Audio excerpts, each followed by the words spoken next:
আমি তৈরি করব হোয়াইট সস পাস্তা, যার জন্য আমি জল গরম বসিয়েছি। এর মধ্যে কিছুটা লবণ দিয়ে দিলাম আর একটু সামান্য তেল দিয়ে দিলাম। এই তেল আর লবণটা দেওয়াটা খুব জরুরি পাস্তার জন্য। এটাকে আমি এবার পাস্তাটাকে বয়েল করব। জলটা গরম হয়ে গেছে, এটা আমি দিয়ে দিলাম।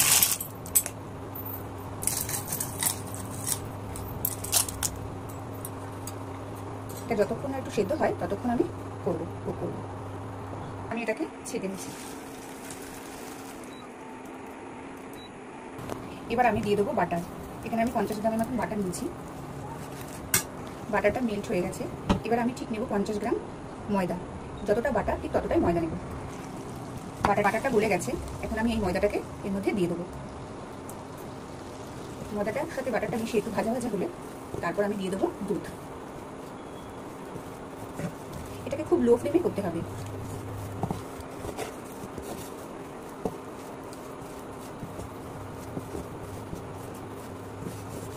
এই হোয়াইট সসটা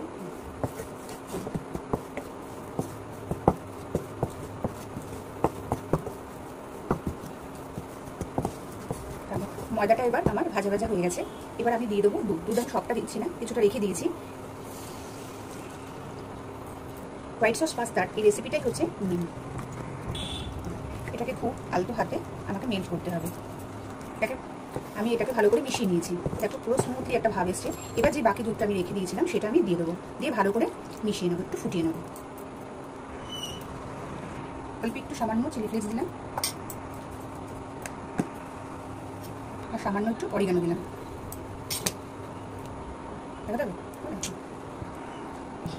এটা খুব ভালো করে ফোটানো হয়ে গেছে। এবার আমি নামিয়ে নেব।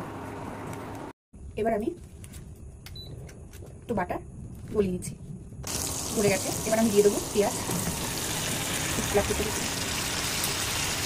দিয়ে দেবো একটুখানি গাজর। এটাকে আমি ভাজা ভাজা করে নেব। এবার আমি রসুন কুচিটা দিয়ে দিচ্ছি।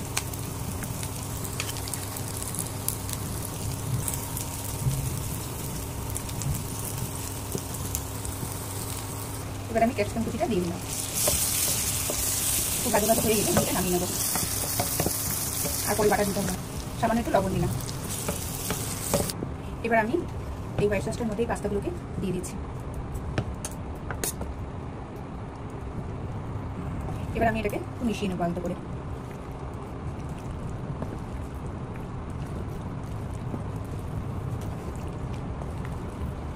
এবার আমি এটাকে মিশিয়ে নিয়েছি। আর এগুলো যে ভেজে রেখেছিলাম এগুলো সবটা দিয়ে দিলাম। চিলি ফ্লেক্স আর দিয়ে দিচ্ছি একটু অরিগানো,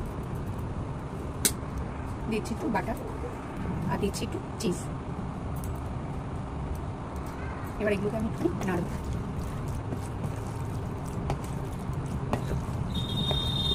রেডি আমাদের হোয়াইট সস পাস্তা।